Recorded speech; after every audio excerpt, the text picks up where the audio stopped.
kulkas dia lagi duduk. Itu temen gue banyak bang.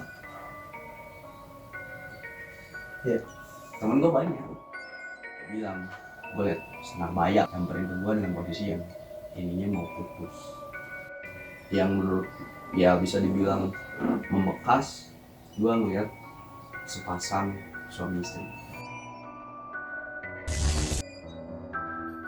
Sebelumnya gue ingetin di tanggal 29-30 itu ada event camping bareng anak-anak yatim sama teman-teman di Karawang.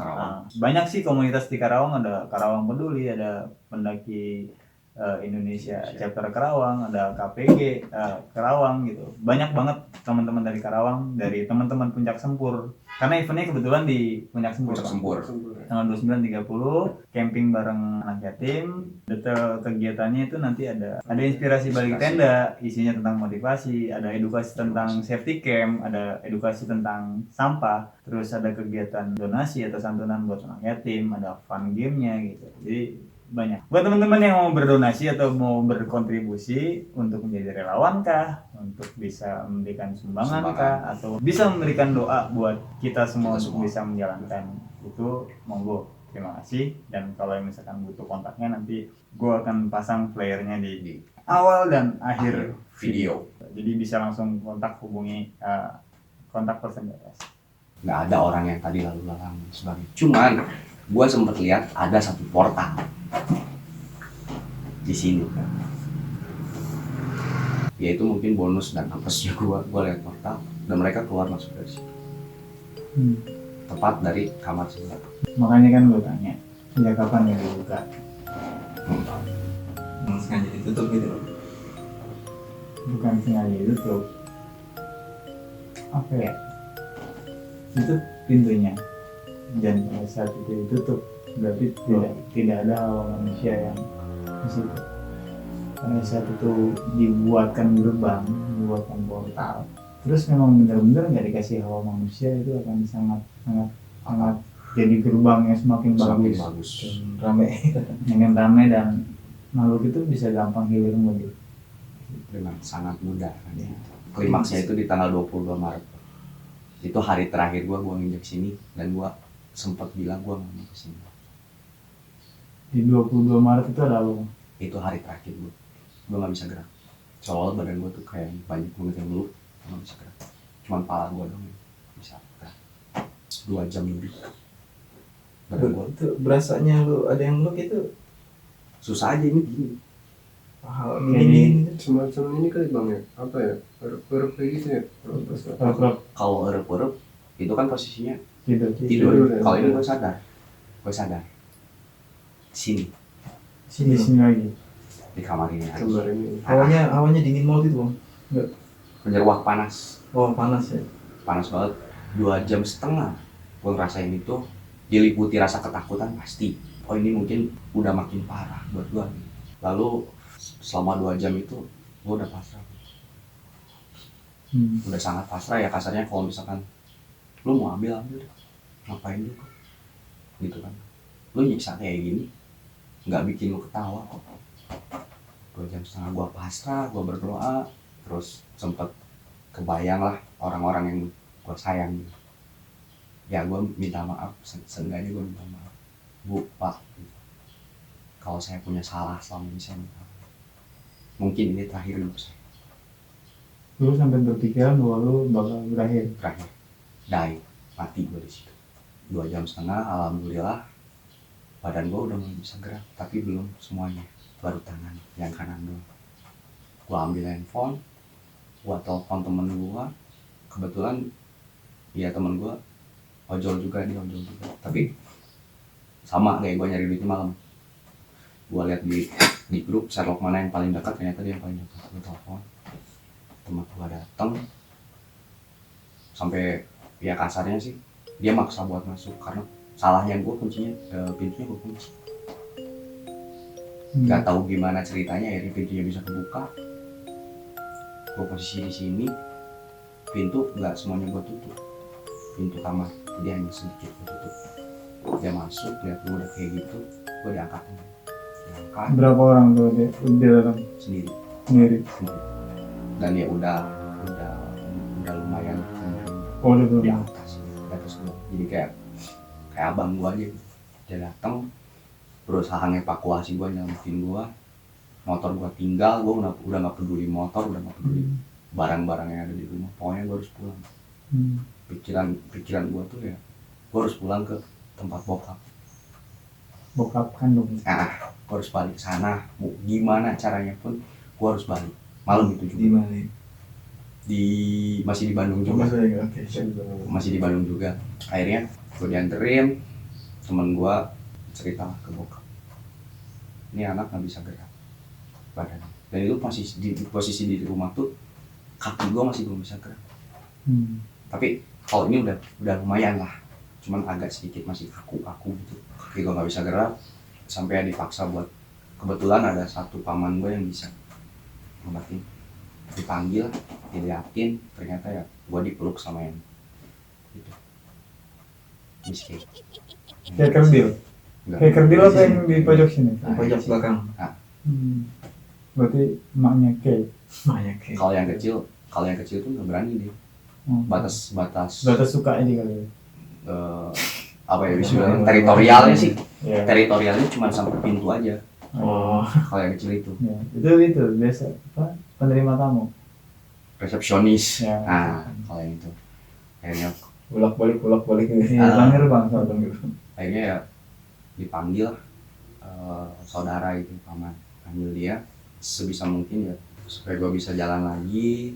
2 hari setelah itu gue baru bisa jalan, karena kalau menurut dia sih yang ikutin gue bukan cuma satu. Nah bodohnya lagi juga, gue udah janji gue nggak mau nginjekin tempat. Selang beberapa hari dari situ gue sempet balik dulu ke sini karena gue ambil baju gue masih di sini nih. Gue kan waktu itu dievakuasi nggak bawa apa-apaan kan. Gue nggak bawa baju ganti, nggak bawa baju apa gitu. Akhirnya gue balik lagi ke sini sendiri. Terus memang posisi motor juga masih di sini kan.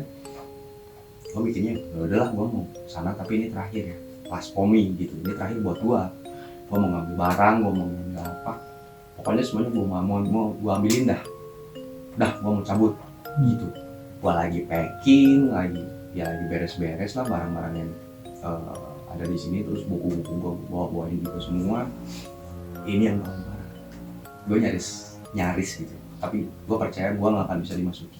Pertamanya berat dulu di kaki, kayak waktu yang terakhir gue nggak bisa gerak. Gue posisi lagi di sini karena memang baju itu semua gue jatuhin aja ke lantai. Tas ada di situ ya, gue mau masukin. Gue lagi packing baju, lagi packing ya barang-barang lah, buku dan sebagainya. Terus kaki gue nggak bisa gerak dan hawanya makin nggak enak, panas. Tapi sepersekian detik itu berubah jadi panas. Jadi kayak gitu. Makin kerasa gitu, badan gue udah berat. Jadi kayaknya mungkin udah mau nempel, tapi gue masih berusaha buat fight aja, ngelawan aja. Udah amat lah, lu gak akan bisa masuk ke gua punya keyakinan itu. Meskipun lu seperti apa, dia gak akan bisa masuk ke gua tahan sampai akhirnya ya KO sih enggak, kenok sih enggak, kemasukan juga enggak, tapi sampai sini doang bang. Posisinya cuma sampai sini, gua udah gak bisa napas. Allah memberikan pertolongan lagi. Kebetulan ada bapak-bapak lagi lewat, lihat gua di situ. Gua posisinya udah pindah dari sini, terus pindah ke kursi, terus pintu gua buka kan, karena gua mikirnya gua takut kekunci di dalam. Malam ditutup ke bapak. Sama harusnya gitu. Teks malam dulu harusnya. Ya ini.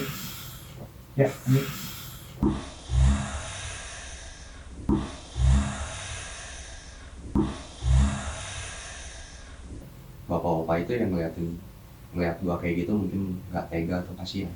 Sebisa mungkin ya dia nego, dan gua baru tahu ternyata sosoknya kayak butuh, tinggi gede, dan ya memang sih gua runut ke belakang beberapa kali, gua sempat dengar suara orang jalan di atas rumah. Balkon. Kegenteng. Tapi kenceng. Nggak mungkin kalau misalkan kucing, nggak mungkin. Gua runut. Ya itu sih part yang gua lupa. Akhirnya si bapak-bapak itu nego dan sebagainya supaya gue bisa pulang dengan selamat gitu. Nah ini ultimatum, sampai di situ gue nggak mau balik lagi ke sini tuh gitu. Si bapak bilang gini, udahlah kalau misalkan kamu pulang, gak usah kamu balik lagi ke sini. Cuma karena yang dulu tuh gue nggak dengerin tuh karena ya temen yang ngomongnya gitu, temen sebaya lah, gue nggak terlalu nanggepin, bodo amat lah. Tapi ini yang ngomong udah Orang tua ya. orang tua, berarti kan kalau orang tua udah serius kan, konteksnya udah serius. Ya udah gue bilang gini, Pak, bapak bisa temenin saya ke dalam nggak? Saya mau ngambil baju saya masih ada. Akhirnya ditemenin, lalu gue keluar, motor juga dia yang ngeluarin dari pekarangan rumah gue, dia mundurin. Terus sebelum gue pulang, dia ngasih gue air. Mudah-mudahan ini seenggaknya bisa nahan sampai rumah. Akhirnya gue dikasih air sama dia. Gue nggak tahu lah airnya air apaan ya, tapi ya mungkin tujuannya baik gitu aja. Terus gue minum, sebelum gue pulang tuh gue minum dikit.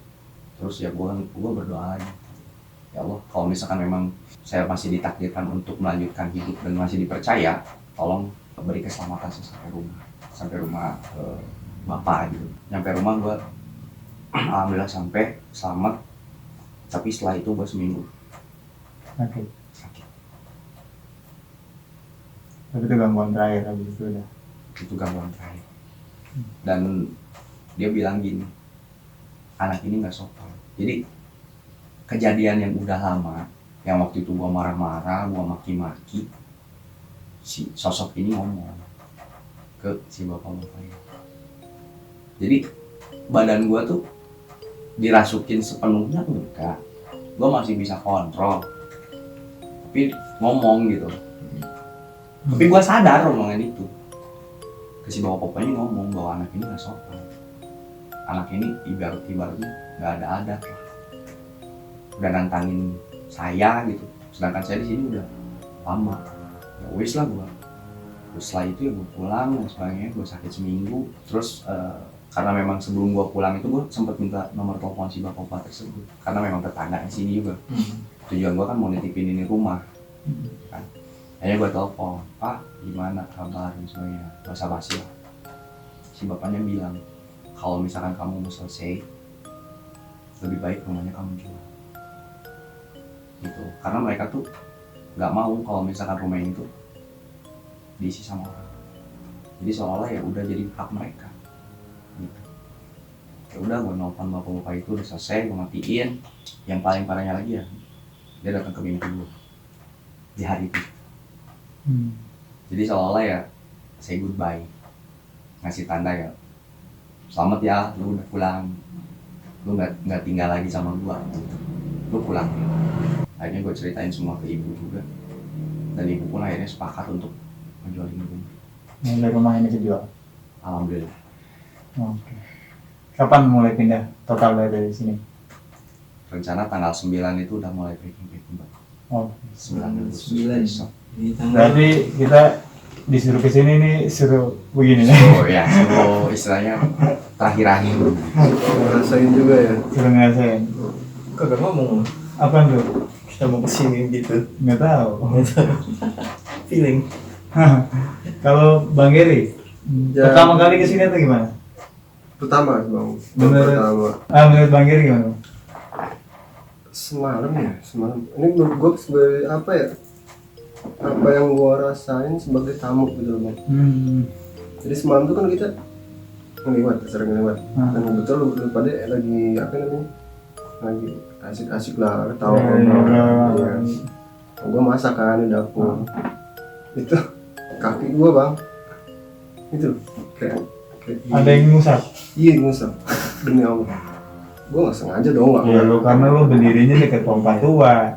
Nah, itu kan gue nggak tahu kan cerita Tadi itu. gue Iya, tanya Tadi kan, baru lu cerita ya. butuh bantuan gua nggak buat potong-potong cabai. Terus Gue sengaja nggak cerita karena ya kondisi kita emang lagi bercanda kan, nggak etis juga gue langsung nimbrung. Gue kayak gini. Itu gue balik sambil nungguin. Itu makanya gue mondar-mandir kan, nggak nungguin masakan. Nggak stay di belakang ya? Iya, karena takut juga kan. Ini balik kan. Itu yang agak jelasnya itu di dapur, kalau di WC bang sebenarnya. Di WC. WC. Jadi dia pas gue cuci muka kan, itu dia ngomong bang, dan ngomongannya jelas, samar tapi jelas gitu. Oh. Suaranya suara bapak-bapak yang ngomong daguan baturan. Tuh, bahasa Sunda ya. Daguan, iya. oke gua translate ya. Tungguin. Daguan itu artinya tungguin, baturan itu temenin. Oke. Itu yang benar-benar bikin gua agak ngedrop juga tuh. Oke. Jadi temenin gitu. Iya, dia bilang apa namanya, daguan katanya baturan. Itu gitu doang sih barusan gitu. Di situ gua udah nggak karuan sih, Nggak karuan ya. udah nggak karuan. Kalau lo Bang Epe, Bang Epe ini. ya nggak apa-apa. Maksudnya ini kan kesan terakhir nih biar Ya. Bang Tama kan terakhir kali nih di sini. Iya, rame Salah sih. sebelum itu. Kami banget tadi bilang gue dingin. Dingin banget sih. Sampai pas mau sholat tadi ya. Iya, tadi sholat juga di sini juga sholat tuh dari ujung rambut sampai kan belum cerita kan tadi. Cerita pas sudah sholat kan.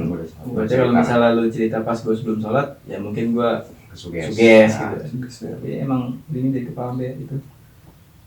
Jadi sampai dua kali sholat di sini kan terus gitu.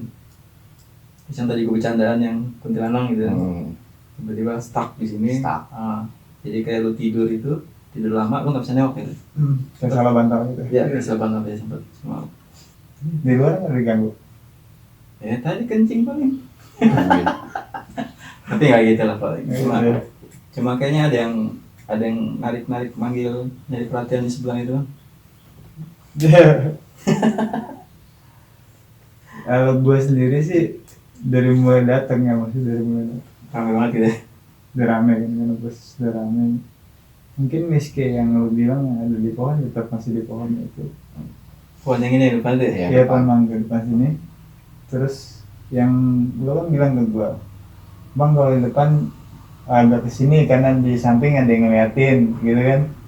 Gue keluar nggak ada sih, nggak ada yang ngeliatin, cuman gue stay di pojok rumah kosong. Oh ya depan sini. Iya, pojok rumah kosong itu. Jadi di sudut itu tuh kayak ada pesta. Maksudnya pesta tuh pesta kecil lah ya. Kayak ada suara anak kecil, suara ibu-ibu, suara bapak gitu kan.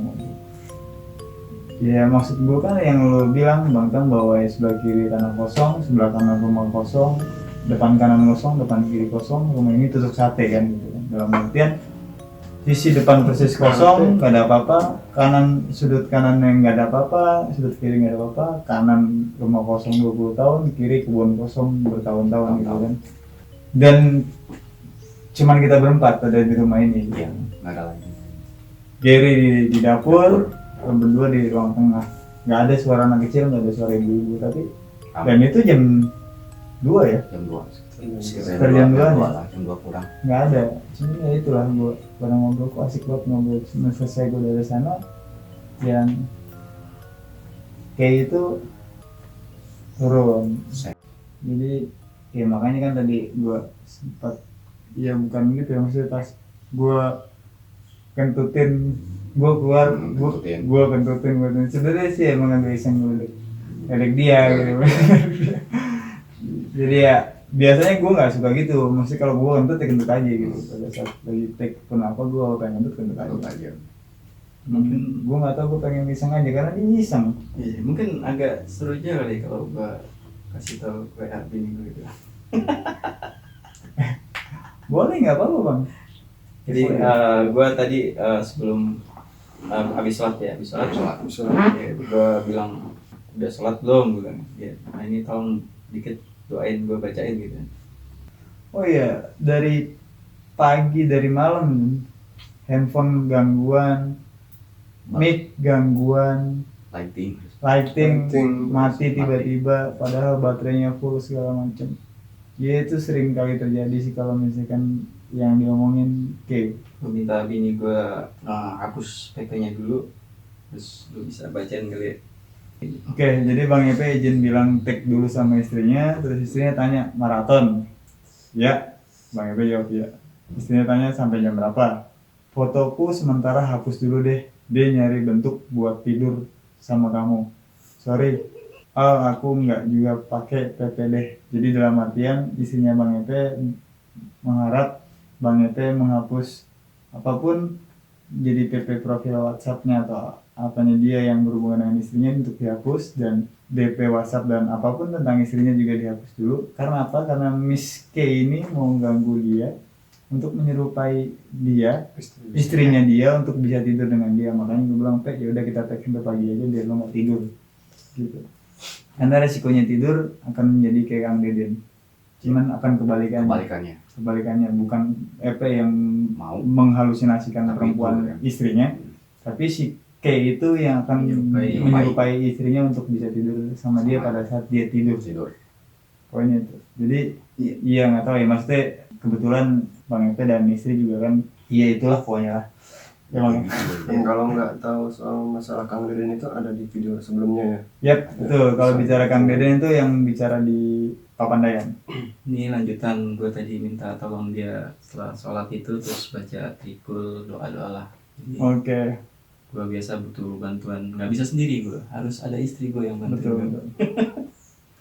Jadi dia ya itu yang dialami sama dia. Kalau sudah baca, ngaji bahwa setelah sebelum sholat duha nanti sholat tobat dulu. Tadi sempat aku lihat bayangan hitam lari pas aku sholat subuh. Langsung aku terusin sampai habis, terus protek diri lagi. Jadi dalam artian memang sudah mengcopy mereka. Jadi dia itu sampai bisa mengcopy istrinya Bang Epe untuk bisa apa sih namanya menyerupai gitu, untuk bisa. Ya mudah-mudahan tidak terjadi, makanya diusahakan tetap sadar untuk melek Bang Epe.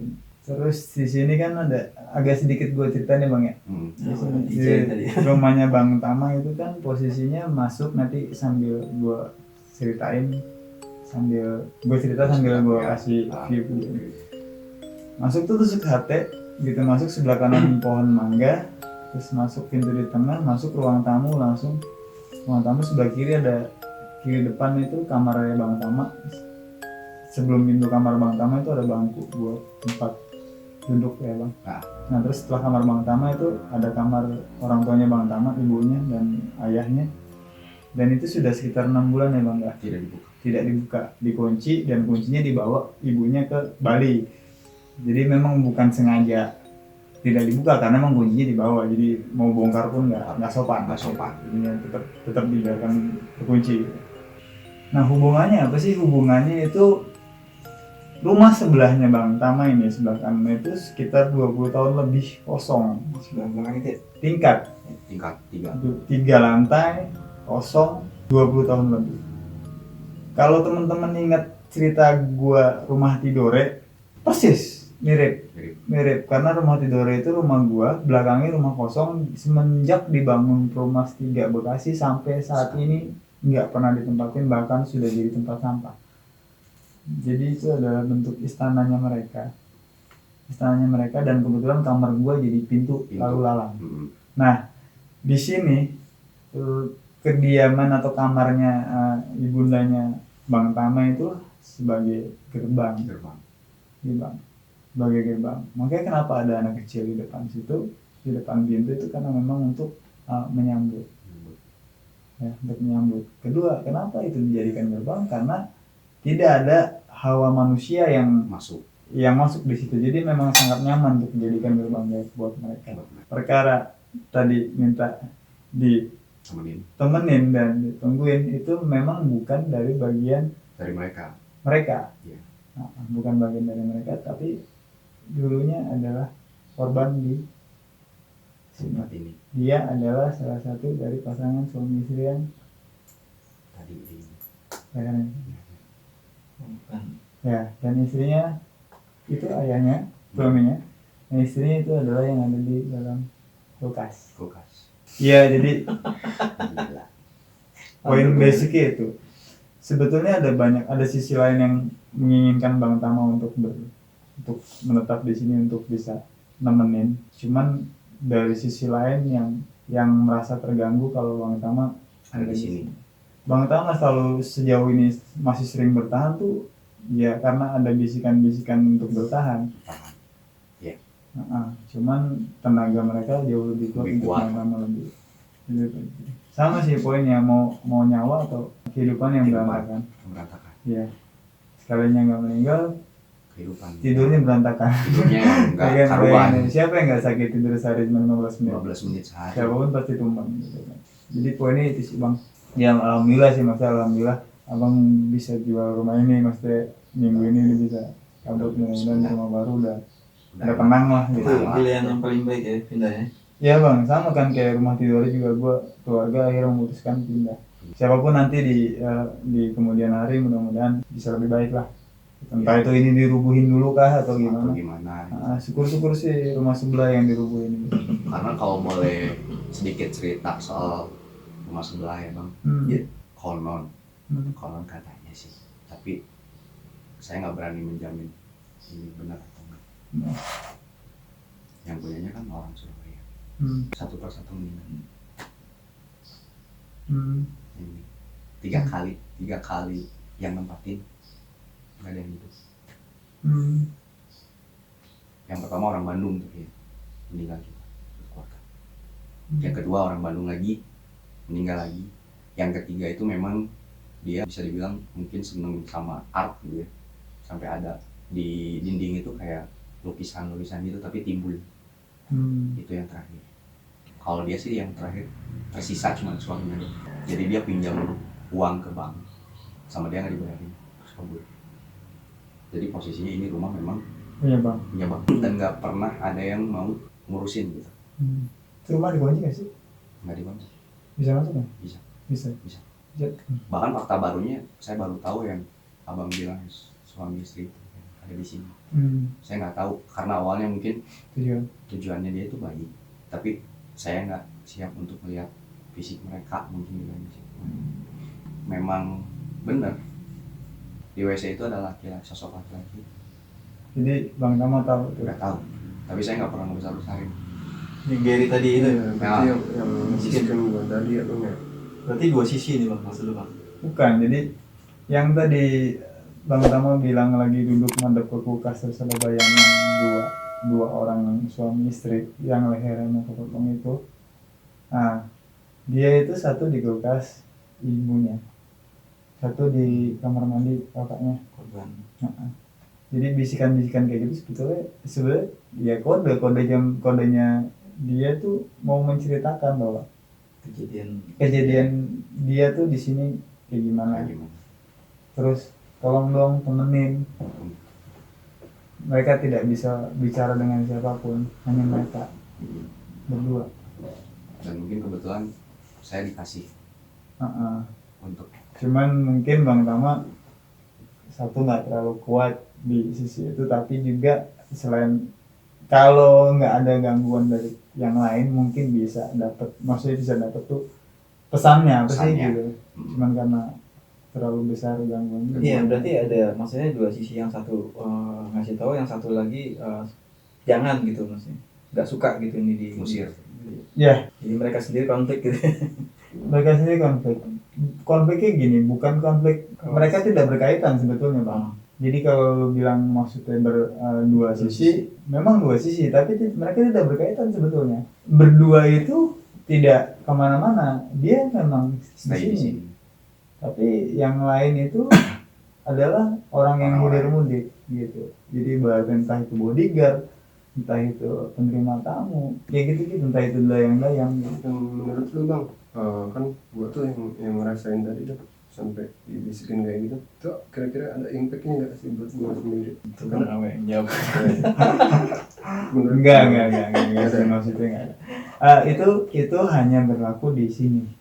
Oh, di sini doang gitu. Areal. Hanya berlaku di sini. Kalau dia bisa keluar berarti dia sudah nggak di sini. Salah lagi. Oh iya. Gitu. Jadi sebenarnya nggak masalah sih, dia nggak bisa keluar dari sini. Sudah kayak dikunci. Betul. Justru dia mau sebenarnya sih mau minta penyempurnaan atau apalah. Ada yang masih belum selesai. Ya, bukannya sih, tapi mungkin ya bukan ranahnya kita lah. Bukan. Saya kan cuman ya berbagi sedikit kisah. Saya kesini mau ketemu temen, ketemu beginian. Sedikit tadi gue bilang dulu. Rese. Berbagi kisah aja. Iya, jadi ngasih tahu. Sekarang gue pakai tripod permanen, dalam artian tripod yang apa sih? Yang biasa. Yang biasa lah ya, yang murahan. Tadi sempet pakai B-Steady yang gua track atau gua rekam based on pergerakan dari tadi cuman berdua ya Bang. Berdua. Mau diambil nggak?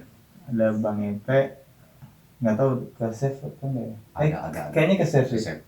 Nanti kalau gue cek, kalau misalkan ke save gue kasih. Jadi dia tuh kamera gue tuh, gue kan pakai handphone gue sampai muter sampai bergerak begini itu karena Ada sensor. jadi ngebaca pergerakan kan. Gue pakai sensor baca pergerakan. Jadi misalkan kayak tamanya yang bergerak, handphone gue lebih shoot ke tama. EP yang bergerak atau segala macam yang bergerak, shoot ke EP. Iya. Tapi ini bukan cuma 2 orang, tapi ternyata EP terus ke atas, terus ke samping kayak gitu. Aneh, akhirnya gue pikir nggak stabil, gue copot. Iya, dan kurang ajarnya mentok di gua ya. Iya. Langsung. Jadi ya kebetulan emang dia itu Pas banget. bukan pas bang. Emang nyangkutnya kan ngejarnya abang dari sisi yang di kampung. Siap. Gitu. Jadi emang dia yang nempel di tempat di Bang EP tadi. Sekarang Bang EP yang bersih orangnya. Ya itu aja sih sekilas info. Ya teman-teman, terima kasih. Mudah-mudahan ceritanya ini bisa menginspirasi. Mudah-mudahan rumah teman-teman nggak Aman. seperti ini, nggak seperti rumah tidurnya Nyawe, nggak seperti rumah Bandungnya Tama. Semoga Ya. rumah kalian aman-aman saja. aja. Nyaman, tidur di situ. Rumah bebas. itu adalah istana, Istana. gitu kan. Jangan rumah itu adalah Adalah penjara. Serem banget. serem banget itu mau. Ya, kalau mungkin ada mau diceritain atau kita mau tag di tempat sana. Boleh. Boleh. Gitu Boleh. kan. Mana Kita tahu. siap OTW. Hah? Kita siap OTW. Siapa deh? Mana tahu ada rezekinya nanti Nah. di sana. Gitu. Asal jangan dibohongin nih, gue merasa dibohongin sama Tama ini. Suruh ngeliwat deh. Liwat. Terima kasih teman-teman, tetap support sama We Adventure. Salam santai. Santai. Assalamualaikum warahmatullahi wabarakatuh. Waalaikumsalam warahmatullahi wabarakatuh. Rumahnya lumayan panjang dari sini.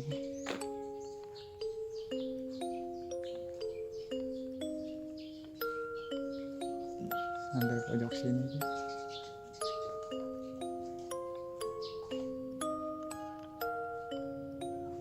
Sampai pojok sini.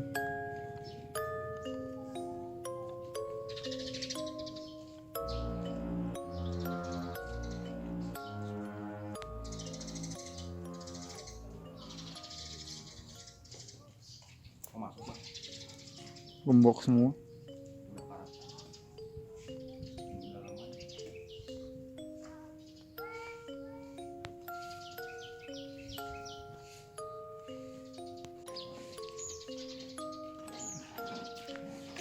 Rumah Bang Tama yang ya guys tahu ini pagar pohon mangganya.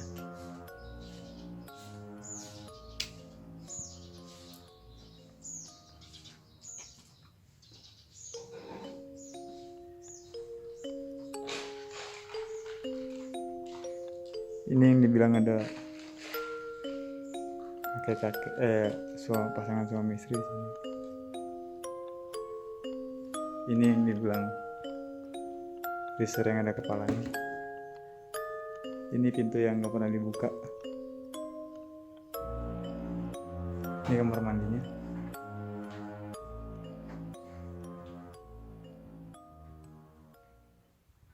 Itu pompa tuanya yang ke arah atas.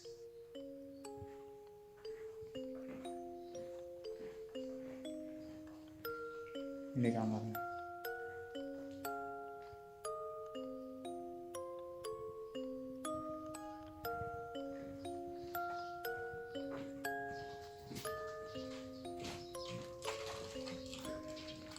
Depan itu rumah kosong, kiri kosong, sini kebun. Ini rumah yang dibilang.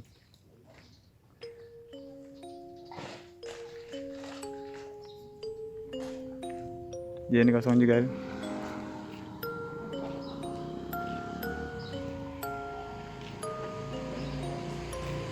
Warkum.